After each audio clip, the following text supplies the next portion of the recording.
Hello world, here we are again. The last video I made was about project turntable, so I must be suffering from withdrawal symptoms because here I am back again with another Rega video here. And this video is all about the brand new Planar 2 turntable. Okay, before we get started proper, I just want to draw your attention to something first of all. Okay, this is the carbon cartridge. Okay, there it is. See my little mousy thing going around it. Okay, it's Rega's basic cartridge, and it comes as standard with the RP1 and the new Planar 2. Okay, it is upgradable. However, I just want to show you a couple of things. Or a thing particular which I just want you to notice, okay? Because although I don't recommend the carbon cartridge for a real audiophile, and given that the Bias 2, which is the next cartridge up, is such a steal, and the Elise 2 cartridge is such a nice cartridge, and will still be sort of well catered for by the RP1 and Planar 2. I just think that, £25 on a carbon cartridge is no more than this thing will get you going, all right? But it's important that I do show you this anyway. So here we go. Here's a technical specification here. Okay, tracking pressure, 2 to 3 grams. Okay, please remember that, 2 to 3 grams. It says so. Okay, all right. It's a little bit important, and it could be sort of a useful thing to use as a guide. Never mind, we'll get into it. Let's get into the video. All right, okay, all right. So here's Rega's range. You'll notice now that the RP3, the old RP3, has gone, okay? And it's been now replaced by the Planar 3. Now, I didn't know the prices of the Planar 3 before when I made the video about the Planar 3 returning. Okay, so it's now £550 if you buy that without a cartridge. If you buy it with the Elise 2 cartridge, which is lovely, although again, the Planar 3 is capable of much better cartridges, an exact cartridge or a 2M black or a gold ring 1042, for example, will all make that Planar 3 really sing. Okay, the Elise 2 is lovely, but again, there are lovelier cartridges up Rega's range and in other manufacturers' ranges. But that cartridge is £75 extra. So 625 with the Planar 3. The price of the Elise 2 cartridge, if you were to go into a shop and buy one on its own, is nearly £120. It's 119 something. Okay, so just take that into account. With the Planar 3 as a deal, it's an absolute bargain. Okay. All right. The Planar 2 is £375, including the carbon cartridge. Okay, that carbon cartridge is worth about £25, making the Planar 2, I suppose, worth about 350, maybe 360 or something, if pretend that they're giving you a little bit of a discount on the carbon cartridge. Okay, the Rega RP1 Performance Pack, which is the RP1 with a white belt, and because the white belt upgrades the sound quality over a basic black belt. And the Bias 2 cartridge is £298. Okay, so it puts this new Planar 2 right in between the RP1 and the Planar 3. Okay,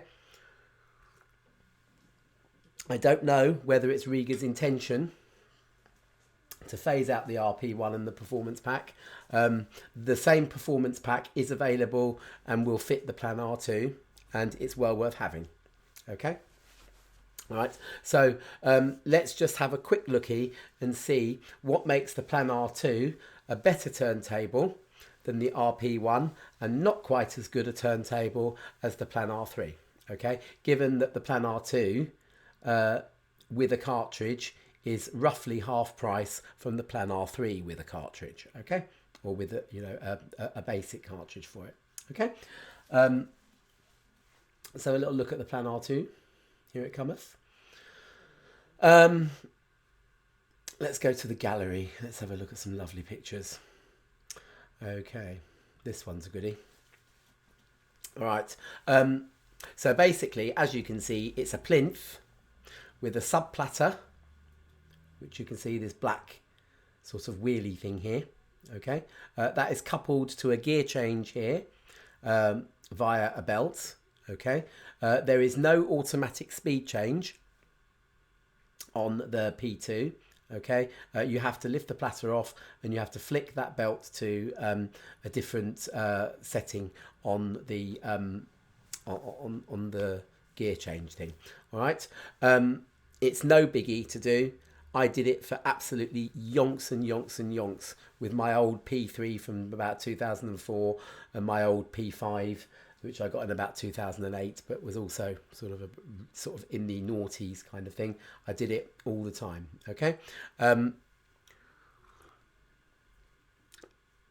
you hardly ever, most people that are serious about playing vinyl records hardly ever play singles anyway. So most of the time you'll leave it on 33 anyway, and it won't be a biggie. All right, there's a 24-volt motor which is driving that sub platter. Okay, the platter itself looks like glass, but it actually isn't. It's some sort of acrylic material,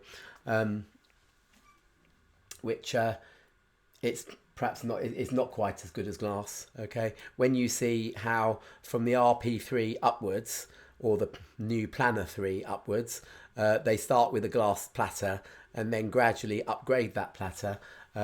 This is not quite as good as that. It's, you know, oh god, I have to say this.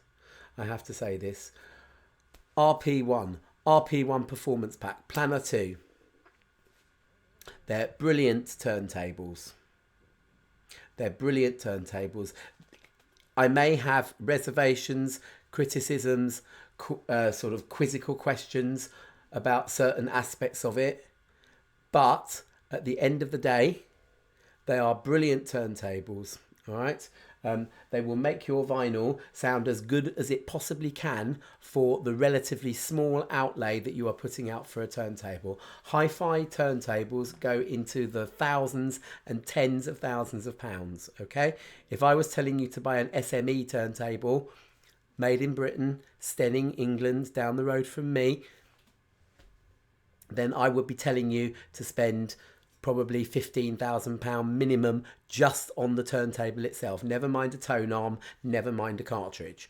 Okay, so you know these turntables are absolutely brilliant. Okay, if I was telling you to go out and buy a Crosley, I would be telling you to buy to spend £80 on everything, including amplification and speakers.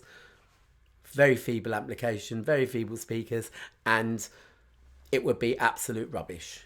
Okay, so these turntables are basic audiophile turntables. Okay, they will please anybody that's got a collection of music, perhaps, you know, dating back from the 80s or something like that, that they want to play on vinyl. Clean it up, bung it on one of these, and you will be, you know, amazed. Okay, and you will want to then invest in it a little bit more and perhaps, you know, upgrade and whatnot. Okay, so although I've got caveats and questions about these, they're fantastic. That platter is a good quality platter. It's just not as good as what's on the on the Planar 3 and above. Okay, all right. Tone arms I'm going to come back to in a minute, partly because of the fuffle that I've just gone through regarding the carbon cartridge. All right. So there's the RP2. Okay, its tone arm is upgraded over the RP1. Okay, either of the RP1s, both of them have the same tone arm. Okay, so it's an upgraded tone arm. It's an upgraded platter. The platter on the RP1 is made out of what's called phenolenic resin.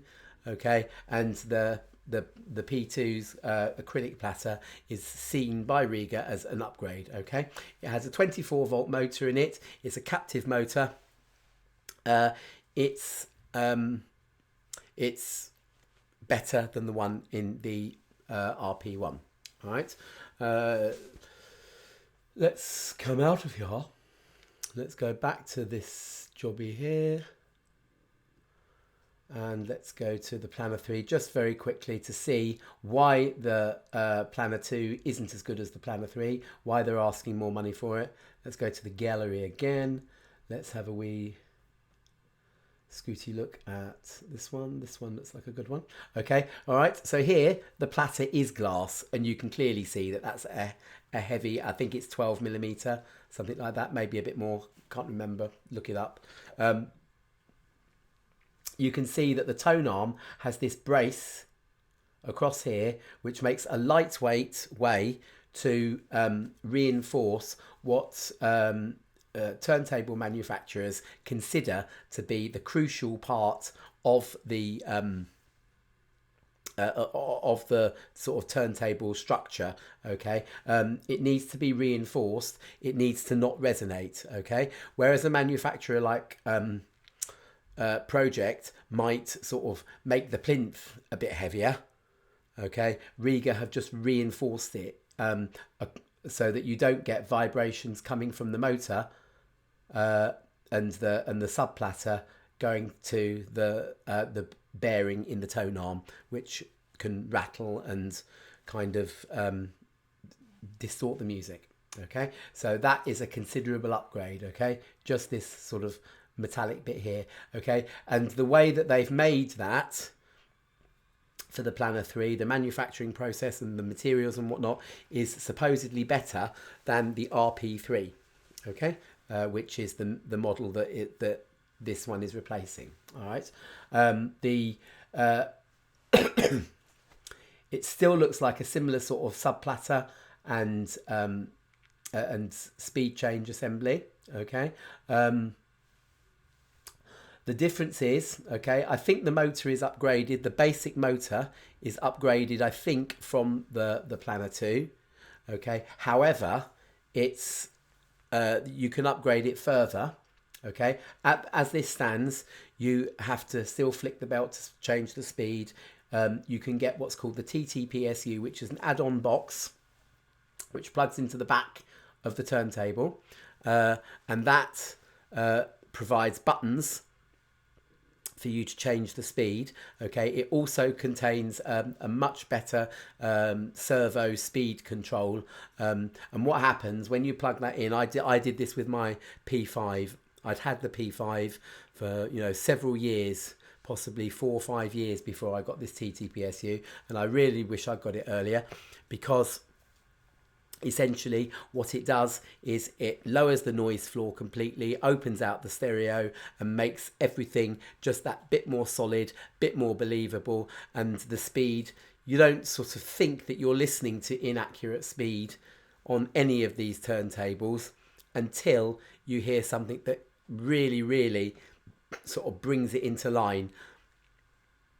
And then suddenly everything sounds far more rhythmic and just much more danceable. Okay, it really is a very worthwhile upgrade over the original thing. Okay, you cannot upgrade the Planar 2. You can upgrade the Planar 3 by putting this TTPSU on it. Okay, so there is sort of upgrade potential. Okay, right, let's go back to the Planar 2. After all, that is what this video is about, is it not? There we go. All right, so here's the Planar 2. No, that's the... Yeah, okay, we'll look at this Planar 2 quick start guide, because I want to have a look at this tone arm, okay? Each of the 3 turntables that I'm sort of talking about in this video, the RP1, the Planar 2, and the Planar 3, all have a different tone arm on.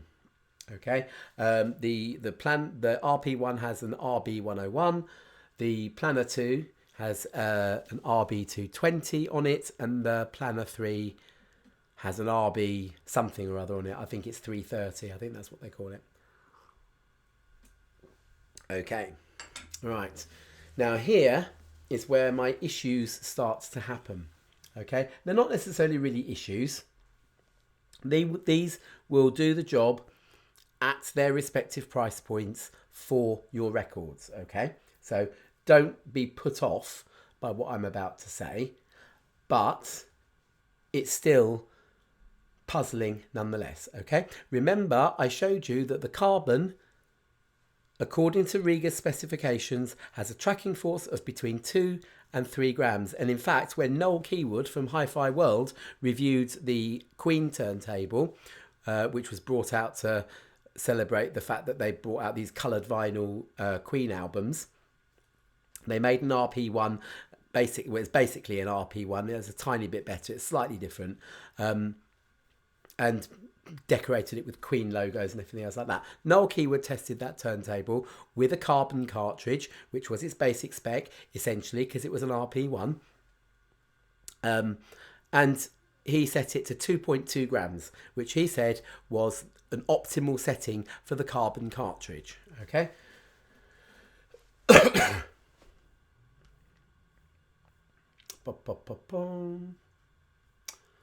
Setting up the RB220 tonearm. Okay, the suggested force for the supplied carbon cartridge is 2 grams. Use the plastic plugs on the way. Right, bias adjustment is automatic on the RB220 tonearm. Basically, okay, and I say this, I know that there will be loads of people who know this already, but basically what bias is an adjustment that you set up on your tonearm. You set it up once and forget it. But essentially, it's to stop the tonearm either sort of wanting to sort of push too much towards the centre of the record, or on the other hand, to push too far out to the edge of the record while it's playing. It just keeps it sort of centre, because a record groove is shaped like a V, and the idea, or an upside down V. Okay, the idea being that you want to keep the stylus point in the point of the V, okay, without it sort of pressing either one way towards one wall or towards the other. It's quite an important adjustment because it will save wear and tear on your records. It will make them sound correct. Okay, it has effects on the stereo positioning, and also it when you're queuing up a song, you might find that as the arm lowers, it will drift out if the bias isn't set correctly. Okay, so it's quite an important adjustment. Okay, but they're saying the suggested force is 2 grams.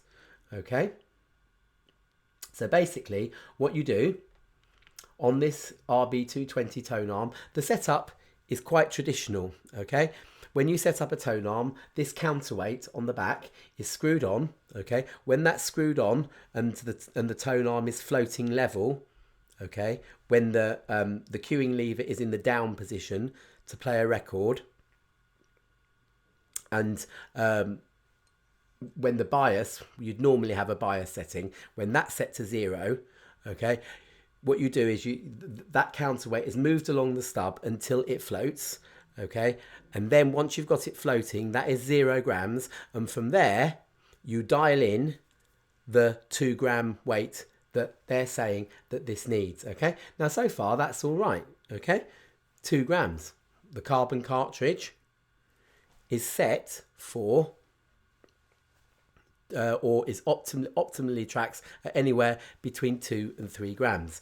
Okay, the bizarre part really comes when most cartridges, most cartridge manufacturers, when they give you an optimal range, what they mean is somewhere in between, and sometimes lighter is not quite so good. Hence Noel Keywood saying, really, you ought to be putting 2.2 grams on there. Right? It's no problem to put 2.2 grams on here, but it would be nice to know. Okay, just wait and see. Just wait and see what happens next. Okay, the mystery will deepen. Okay, now mostly when you buy, I suppose, a more costly turntable, they do things like calibrating dials with numbers on, so that then when you're trying to dial in 2 grams, all you have to do is turn a dial until it says 2 grams. With this one, you don't, okay? What they're saying is that half a turn is 1 gram, okay? So a whole turn is 2 grams, okay? Now, my advice for either the RP1 or the RP2 is essentially not to bother with the carbon cartridge, okay? Leave it, okay? I'm sure it's lovely and everything, but it's not as lovely as the Bias 2 cartridge or the Elise 2 cartridge. Both of those cartridges, in fact, all of Rega's moving magnet cartridges, track at 1.75 grams, okay? If the bias adjustment is automatic, and this is set at 2.2 grams, does that mean that if you were to put a Bias 2 cartridge on there, for example, which tracks at 1.75 grams, does that mean that the bias setting on here, the anti-skating setting, does that mean that that will automatically change to 1.75 grams? Or will it stay at 2 grams, which is the optimum for the carbon cartridge? Hopefully, it will self-adjust so that the cartridge weight is 1.75 grams and the bias is also 1.75 grams. I hope that's the case, because then it means that you could perhaps deviate to another cartridge manufacturer, such as Autofon, for example, and place on there something like an Autofon 2M Blue, which is a lovely cartridge. Okay, it's different from the Elise 2, or the Bias 2, which tend to be very rhythmic and very homogeneous, but not quite as detailed as the Autofon 2M Red or 2M Blue. Okay, the 2M Blue I find perhaps in comparison with Rega's cartridges a little bit sterile. Okay, but whatever, it tracks at 1.8 grams. Okay, so if I were to put that on there, would the bias adjust itself to 1.8 grams? I wonder. I actually doubt it. I don't know. Okay, right. If we go to the RP1 instructions, they've got them somewhere. Let me have a little look along here. Here they are. Okay. Took me ages. In fact, I only realised yesterday when I made a duff take of this video that RP stands for Rega Planar. This Planar name is a name that Rega have been swapping in and out of their turntables since the 1970s. Okay, the Planar 2 in its original form dates back to the 1970s, as does the Planar 3. Okay, then they changed it to the P3, then the RP3. Okay, so it's essentially, it's just tweaks of a very basic original design and a very reliable and good original design. Okay, tried and trusted. Okay, right, here's the tone arm on this one. Okay, this one has got a bias slider on it. The first little notch here, where my little cursor is flapping up and down, is 0.5. The arrow here is covering 1, 1.5, 2. Okay, so that means that you are pretty much limited to cartridges tracking under 2 grams. Okay, most moving magnet cartridges worth their salt do. Do you remember that when I showed you the carbon cartridge, it said it tracks between 2 and 3 grams? Ooh, this will automatically set the arm to within the recommended tracking range for the factory fitted stylus, the carbon, 1.5 to 2 grams. Where is it getting 1.5 to 2 grams from? Okay, with this one, with this RB101 tone arm on the RP1, it's simplicity itself to set up. You don't have to float the tone arm the way that you do with the Planar 2 and with just about any other turntable. And I tell you, you look at some of, the bizarre designs that you get for tone arms and the amount of adjustments on there. My friend Marek, who used to run a channel on here, but he's just got a Project 6.1 thing, which is, I think, an older model. I think he's got it second hand, but he said it took him 2 days to set it up properly. This, you can just, it'll take you 5 minutes. Find somewhere solid to put it, preferably Rega's wall mount or a dedicated hi-fi rack. Take the counterweight out of the box, push it to the point where it's going to stop and it's not going to go any further. Set that bias slider and away you go. All right. It's saying, presumably, that you need to set that bias slider somewhere up nearer the 2. But not quite at the 2. Because according to these instructions, you can set that carbon cartridge at under 2 grams and still get away with it. It would be nice to know exactly what figure that was set at, and then when you upgrade it to the to the Bias 2 cartridge, which comes as part of the performance pack, or the Elise 2 cartridge. Let's pretend we're upgrading it to the Elise cartridge, because then I stop saying bias. If you upgrade that to the Elise cartridge, which tracks at 1.75 grams, could you conceivably do exactly the same? Push the counterweight right in, slide the bias slider up to the top. You could certainly slide the bias slider to somewhere between 1.5 and 2. But what's that doing to the counterweight? What you've got to do essentially is buy a tracking gauge. I'd say buy a tracking gauge anyway, even if you're using the carbon. Try and set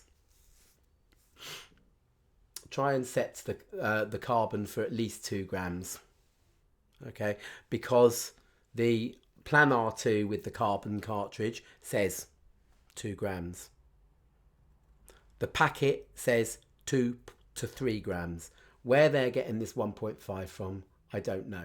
Okay, all right. Both of these tone arms are very, very simple tone arms. If you just have a quick squidgy at the Planar 3 again, if I can find it. There it is. Okay. If we have a little squidgy at that, I can't get it any bigger. Oh, yes, I can. I can zoom in. My goodness me. Okay. But this has got a proper set of adjustments on it. Okay, it has a proper dial with numbers on. It has a bias slider, hopefully with numbers on. I think it has got numbers on it. I don't know if I can zoom in any further than that, but I think it might have numbers on it. Okay, there might be another picture. Let's have a little looky. Oh no! Wait a minute.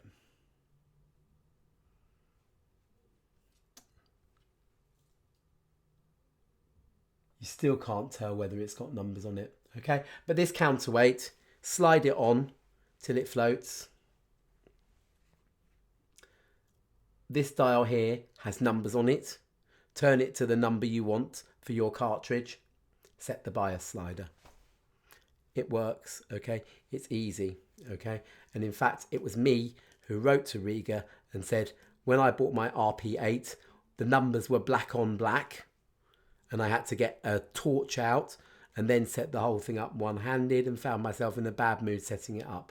Okay. Why? I think with the P1 and RP1 and Planar 2, I think it's just dodgy information regarding that basic cartridge. Okay. And again, I don't think a couple of numbers on dials would go amiss, okay? Because it's nothing that's going to affect the sound quality, Okay, but it does mean that you have got to just be a tiny wee bit careful about how you set it up, particularly if you want to upgrade it. Okay, because if you want to upgrade it, you will need to know a few numbers. You will need to know exactly what that carbon was set at. Can you change it, or do you have to get a tracking gauge? And or it's all faffle. Okay, but it's great to have them using that planner name. Those turntables will be brilliant. Okay, my advice for anyone now that's saying I'll buy an RP1, save up a little bit and buy the planner 2. Okay, because the numbering inconsistency aside, it's a much better platter, it's a much better motor, and it's a better tone arm anyway. Okay, all right. It'd be lovely to hear one day. Maybe Rega, in their kindness, because they are quite nice really. They sent me a mug, they sent me some speaker cable, they retweet my tweets. They're cool, but maybe they'll send me a planner 2 and say review it for us, because I'd love to tell them what it sounds like. Okay, all right, see you later. Bye bye. Don't know what I'm doing here.